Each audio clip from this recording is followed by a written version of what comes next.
Hello, everyone, and welcome back to another Agritecture mini webinar. I'm here, Henry Gordon Smith, founder and CEO of Agritecture, and we're all about writing about the past, present, and future of smart agriculture with a focus on urban and controlled environment agriculture.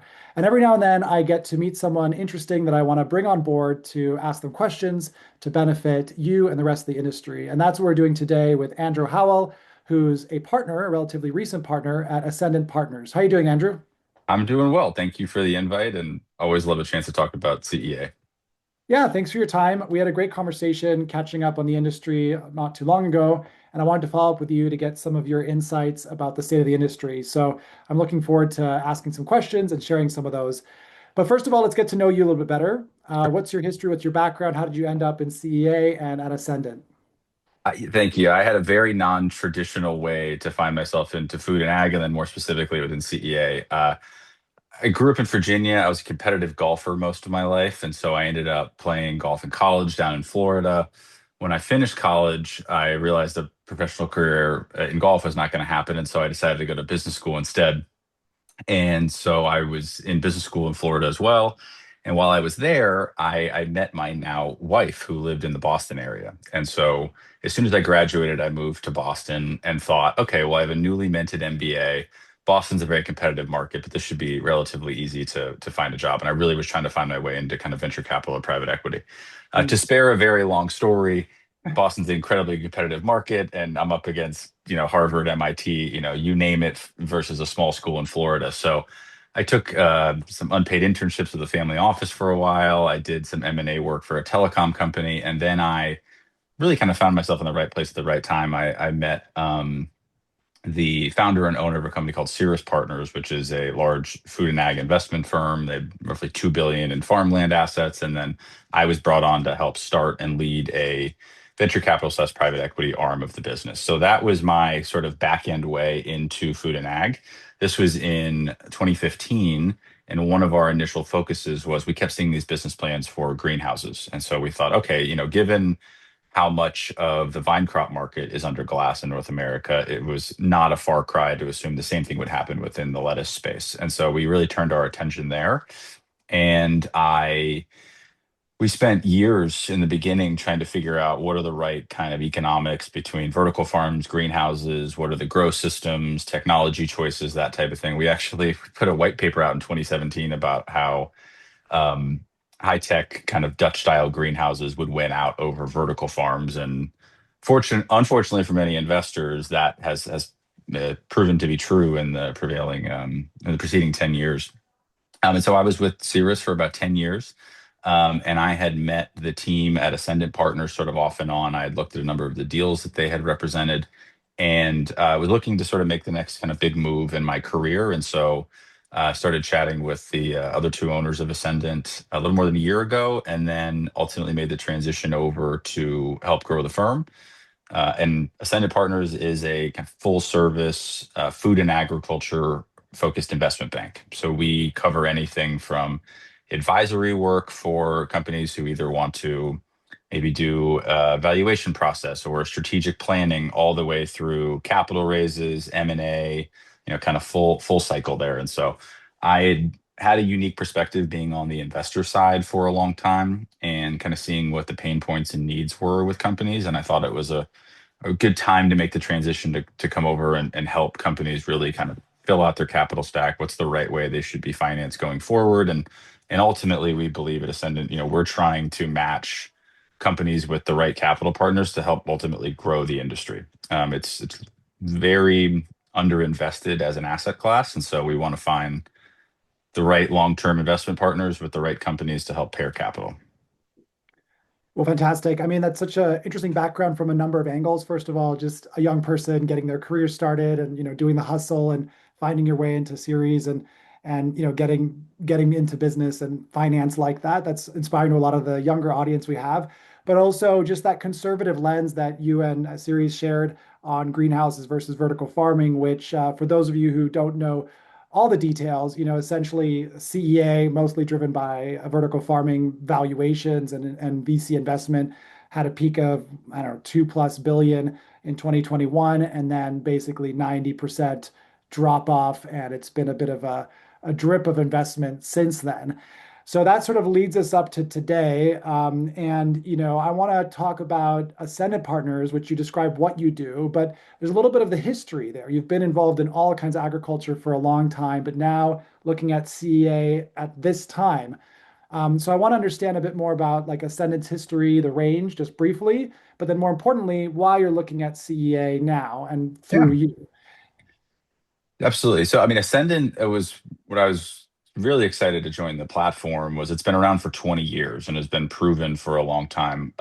My partner, Mark Warren, was the original founder. He was at CoBank, in the farm credit system in 2005, sort of recognized the opportunity to, help early and mid stage companies within agriculture. To help find the right capital partners. So they left CoBank at the time and started Ascendant Partners. And so it was such a joy for me to sort of step into this very well proven platform with a great industry expertise. And the focus really has been food, agriculture, renewable fuels historically. And so we've done a lot of work in the ethanol space, buying, selling, putting capital together for new builds within the ethanol space, a lot of large agricultural assets that we've been able to help, sell over the years.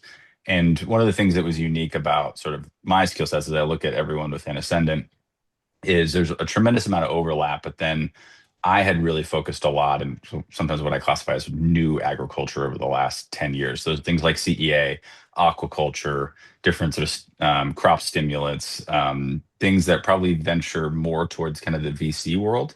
And so joining Ascendant, it was the hope was that I was going to be able to open up some new aspects within in the market for Ascendant to focus on. So that's one area of that we've been working on, and CEA is something I have a deep skill set in. For better or for worse, I think everyone maybe has slightly more gray hair after working in CEA for 10 years, but I had the pleasure of helping fund and put together a company called Pure Grain Farms that is based out of Indiana, and Taylor Farms is a large investor there. And so I I hoped to bring to the experience both the kind of investor mindset of what has to happen in order for something to be investable, a little bit of the operator piece of it. Now, fortunately, I was never in charge of growing any type of plant for the plant's sake, but really helping put together the nuts and bolts of how a greenhouse is built and runs and operates and is staffed.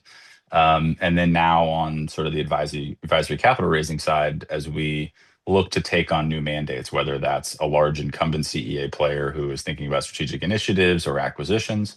I have a sort of a unique Venn diagram within CEA to hopefully be helpful there. And I think there's going to be in the next few years a lot of consolidation. I think there's going to continue to be some level of distress. And all of those are avenues that we look to be able to be helpful in given the situation.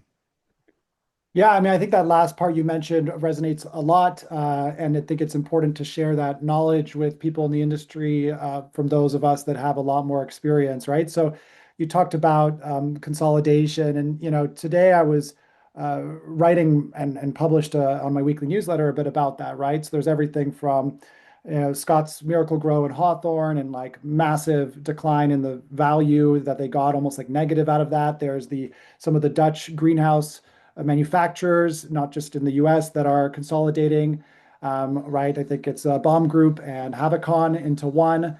And I remember from that press release, they said that there's just not enough confidence in the deal flow for them. And so that's where the consolidation is coming in as well. But this is happening on the operator side. We saw it even on vertical farming with Aero Farms now, sort of this like very quiet acquisition by this other group. So it's the season of acquisitions. And I was looking at it in the article from the lens that I've been looking at the whole industry, right? So you talked about your white paper. Mine was more about the trough of disillusionment in a Mhm. 2021 Ag Funder article where I sort of tried to unbiasedly apply that to the sector. But I'm looking at the consolidation aspect as sort of part of that trough of disillusionment. Like, is that us starting to exit it because there's certain winners and losers in that, or are we kind of just circling around that stage? And to get to really more of a concise question, I guess, how would you, beyond just saying it's consolidation of mergers, how would you define the sort of state of CEA in the North American market that you're focused on right now? And beyond just basic like, oh, consolidation is where there's opportunities, but what does that look like for the startups, for the existing investors, for the growers? What's your take on the sort of CEA sector in North America? Yeah, I think in order to answer that, it's important to sort of look back a little bit. When we started looking at this in 2015, we were a relatively sort of conservative group as it came to underwriting. And I think what was happening at the same time was kind of what I always call Silicon Valley spillover, right? The VC model, which has worked traditionally well in almost every other sector, healthcare, technology, whatever else. A lot of new money started coming into the space saying, food and agriculture is a massive part of our US GDP, somewhere between 7 and 8%, depending where you look, and less than 1% of investment dollars go into food and ag. So there's a natural sort of spillover that happens to say, okay, let's apply this model to agriculture. And we all need food. We're all, there's more people, there's less land, the economics are sort of there to do it. And so what came from that was, really unique business models with things like vertical farms to say, oh, we're going to build all of this healthy food in a downtown environment and hire local people. And it's a great story. But the underlying economics, unfortunately, were not there. When you remove things like the free sun and you add complexities of verticality and trying to create microclimates on 7 or 8 different floors, it becomes outrageously expensive. And so there was a lot of money that was brought into the space so that these businesses could get built under the best auspices. And there's the underlying performance, and then there were the valuations that people raised at. These were raising at tech valuations while growing a commodity crop with the assumption that you're going to be able to plunk these everywhere, whether it's a greenhouse or a vertical farm around the country, and hit go, and you're going to have sort of a magic food producer. Well, as we all know in the industry, plants have their own way of reacting, and getting consistent yields at a good price is really difficult. And so there became this sort of trail off where the growth rates were never really there, the yields were never really there, and that's something that's true within a lot of agriculture as it relates to kind of the broader investment world. Is the growth rates in agriculture are just naturally slower than they are in a technology business where you can scale a software much faster than you can a physical asset, or creating a new biostimulant that you need farmers to ultimately adopt, and they have their own adoption cycle. So things grow slower, and patients and then investors become impatient because they have their own investors to answer to. So it's this whole sort of domino effect of what happens. And so where you're at today is, a lot of money moved into building physical assets of vertical farms and greenhouses. Unfortunately, a lot of the vertical farms have now gone out of business. And the greenhouses that have remained, if you don't have any sort of real scale, it's hard to get the economies of scale that you need. And so you have really large incumbents now who were early movers and produced a great product. And they are in, I think, a little bit of the kingmaker position now where, the market is very familiar with their product. I mean, I remember when Little Leaf, I live in the Boston area, and Little Leaf first came into the market. I would walk into a Stop and Shop here and see 30 to 40 facings of, their green leaf or spring mix blend. And it was flying off the shelves because it was a better quality product grown locally and everyone loved it. And so groups like, Little Leaf and Bright Farms, and hopefully my, Pure Green Farms that I was involved with before, are starting to get a little more entrenched in the market. And that creates an opportunity because you have some stranded assets out there. Do some of these big groups go and purchase them and bring them under and use their own sort of growing excellence to build those up? Do they build new assets, which is very time and cost intensive? And so you have I think a lot of build versus buy going on right now amongst large groups. And for startups who want to get in the space, it's daunting to think, okay, how am I going to separate myself in this market right now? How am I going to convince an investor who, I see this a little bit when, as I talk with groups, there's a very small amount of investors who haven't already invested in CEA and felt some level of burn from that and don't want to do it again, or have read enough headlines to sort of just be turned off by the idea. And so I think today you have to have something that really is outstanding in order to kind of break through that initial barrier of capital formation. So that was probably a long-winded way of answering the question, but I am a huge believer in CEA in the long run. You think 75% of every tomato, cucumber, and pepper we eat is grown under glass somewhere in North America. I think that will, albeit slow, will continue to happen with lettuce and green varieties in general. And then the next frontier for a number of years now has been strawberries, but I think there's still some genetics and things that have to adopt there. So there's plenty of opportunity, especially in our seat, whether it's acquisitions, capital raises, distress situations where I think we can come in and be helpful. Yeah, there's a lot to unpack there, but I think you said it really clearly. But I wanted to clarify one thing. You said build versus buy, but I think you meant buy versus build, right? Yes. Right. So they're buying other farms. The big ones, the incumbents are buying other farms, as opposed to startups Yeah. building new farms, et cetera. And that's the consolidation trend, and that makes sense. And if they've got that power with the retailers, if they've got that connection and that scale, they can do that. And I think that's where also investment seems to be flowing because it's lower risk. It's a different kind of investor for the VCs in many cases, but that's what's happening with the Cox Yeah, Farms acquisitions and various others, many others. absolutely. I've the Taylor Farms is obviously sort of from a field perspective, kind of the juggernaut in Mhm. North America, and I think has a huge portion of kind of the market share of field grown. And I've had the pleasure of working with them as they've sort of started to think about a CEA strategy over the years. And we saw it recently. They purchased the Equinox farm down in Virginia because they've Right. seen what the consumer response is to the quality of the product. And so they have, site in Indiana through our group with Peruvian Farms, and then now with Equinox, and I'm sure we'll continue to build that out. So you have, large groups that are starting to get more entrenched in the market, which is really exciting. And there's one thing that you mentioned earlier that I forgot to touch. You said, "What if you're one of the growers?" I think it's a fantastic time to be a grower Mm. because I've said this for many years, and this is probably changing slightly. Is I don't think there's been a tremendous amount of bench strength in the U.S. around really solid growing. Everyone has wanted to go pluck that Dutch person, who wanted to come live in the U.S. and Yeah. sort of be that master grower. I think now today, a really quality grower can separate themselves because that is, one of the main keys to success. You can hand somebody a Ferrari with every piece of technology to grow, but if they don't know how to put the gas in it or, fill the tires, to keep that analogy going, it doesn't work. And so I think it's a really good time to be a quality grower. Yeah, I think it's so interesting, right? That now also during this consolidation period, it sort of goes back to basics versus a lot of the hype that occurred with vertical farming, which I think, I agree with a lot of what you said, but I would say that just the hype, especially what you mentioned around the pursuing technology valuations versus being valued as a farm and operator is what drove up these companies. And it's sort of like these companies were drinking their own Kool-Aid, and the journalists were telling the story, and it became this whole hype engine of vertical farming. I don't think the technology itself was that flawed. I agreed that compared to greenhouses, it struggles to compete at scale because of that higher capex. But I think the technology itself, there were ones that worked. I just think they were hyping it up to have more applications than were viable, right? Like sort of solving a much bigger problem than they could. Um, anyway, just some Yeah. additions on there. But I guess that leads me to my other question a little bit, and I don't want to go out too long, but when we think about the future, right? And so there's sort of new technologies. You talked about the farm operator being such a critical piece, right? And just a good grower.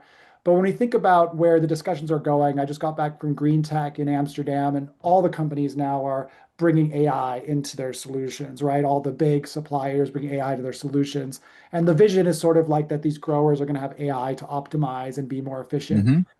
And I guess what I'm wondering is like, do you see us ever having another sort of peak in interest in CEA, or do you think it's just sort of gonna sort of be steady consolidation like growth? Or do you think there could be some technological innovation like that that's going to attract all kinds of new funders again? Kind of like we got the first time around when people were like, wow, we can grow things on rooftops and in buildings, and suddenly there was this wow factor and so much interest. Do you think anything like that could happen again in the context of CEA? I would say somewhere in the middle ground. I don't know if we will or frankly should Yeah. have sort of the blank check mentality that was in there for a while. And I don't begrudge anyone for doing that. You're trying to grow a business, you have investors coming to you offering huge valuations. Why wouldn't you do that? You're trying to build a large successful company. And so I just think it was kind of it wasn't the right match of capital and very capital intensive business. Um, do I think that it's going to come back? I do, because yes, technology continues to advance. Moore's law is a real thing. You could probably build a vertical farm today for cheaper than you could a few years ago. But it is something we used to joke about, and when we were working on all of our greenhouse stuff, which is, Henry Ford didn't build the assembly plant on 4 floors. He did it on one, right? It's a lot easier to automate on a flat plane than it is all the way up. And so there's just cost advantages between the sun and all of that in order to do it. And so I do think in the short term, there's going to be this consolidation play, but there absolutely, I think, could be things that uh, will reinvigorate the interest. I think AI is obviously a very sexy term these days, but at the end of the day, it's not AI in the sense of like how I can use Claude to be slightly faster at my job, right? You still have to grow the plants. And I think AI will help do that much faster. In my past life, we were investors in Unu, which for many years has been working on, Yep. camera and vision systems to apply AI to how can I create a recipe for this type of brassica or green leaf mix, right? Where it's this right mix of DLI and water and everything, and I'm just going to hit go and replicate that over and over. That is really interesting to both operators and investors because your costs of running a greenhouse are relatively fixed, right? If say you're growing in a green automation system, you're going to fill a certain amount of seeds in every gutter. You're going to put a certain amount of rock wool or peat moss in there. And so your costs are relatively fixed. So that yield, whether it goes up 10, 20, 30%, is money that falls right to the bottom line. So if you really can, using AI, kind of automate that sort of recipe system or this idea of a fully autonomous greenhouse, yeah, because that's going to get exciting. People are expensive, people can make mistakes. And so the dirty secret, I think, in a lot of this is people would love job growth within CEA in general, but things like automation and AI are going to simplify those and reduce costs of running a business and ultimately make it more profitable and therefore sustainable. So it's I see somewhere in the middle ground. I think we're going to come out of this sort of trough of disillusionment and get more towards a steady state of growth where the really good quality companies are going to win out, just like they have in the vine crop space. And you have a few very large incumbents there. You have some smaller regional groups that are able to be successful. And I think the same is going to be true of the lettuce world, and then probably ultimately berries, and then whatever other people try to bring indoors. Yeah, I think that's totally accurate. And for some context, we did a CEA census, which we've done 5 years of it now. Our 2025 one, which was released in 2026, had a focus on AI. And it was climate control and irrigation were the areas that the growers were most interested. Out of a survey of 500 growers, they were most interested in and were applying AI. Most of them still weren't applying AI, but there was a lot of interest in it. There was a lot of concern about, you know, sharing information, et Of cetera. course.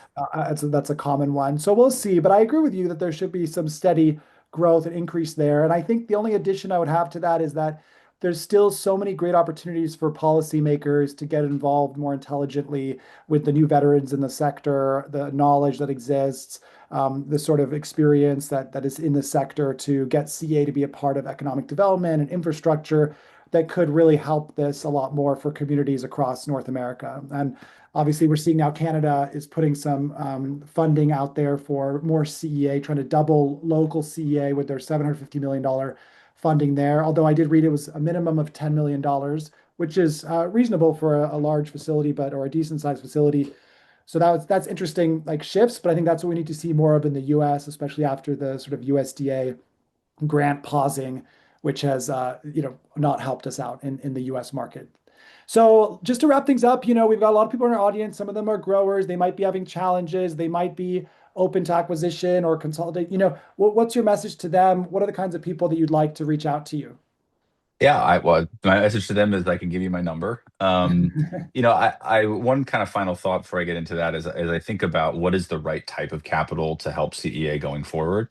And I think traditionally it's been funds, whether it's private equity, venture capital funds. One of the challenges that we see that, I mean, I lived through while I was doing it was, those funds have a finite life, right? They're 6 to 8, 10 years max. And you think about you raise the capital, you have to find the deal, invest in the deal, and then let's say they have an existing greenhouse and they go build another one. Well, you and I both know it's an 18 to 24-month process to build a greenhouse. Then you got to scale it up. So you're in year 4 or 5.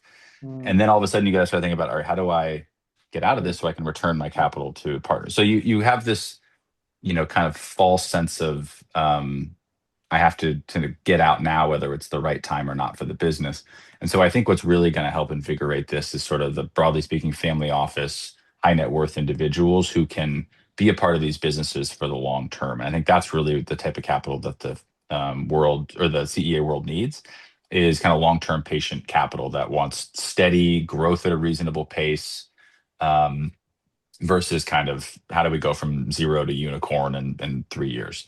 And my message to the existing operators is, I think the cream always rises to the top, right? The quality operators are going to be in a good position, whether it be a acquisition or brand new builds. And so to the groups that are out there, I think there are a fair amount of solutions, whether it's reforming how the capital stack in the business is. Maybe there's experienced growers or other technologies that can come in. I continue to be impressed with the new sort of grow systems that continue to come out to make things Yeah. more efficient.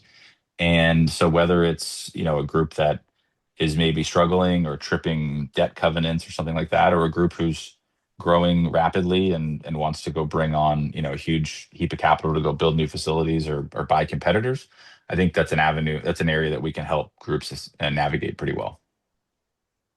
Fantastic. Well, Andrew Howell, thank you so much. Appreciate your time. Thank And you. you all can go online and check out Andrew on LinkedIn or Ascendant Partners online to learn more about what they do. Thanks everyone for listening. If you have any questions, you can put in the comments or reach out. Thank you. Great. Thank you so much for the opportunity.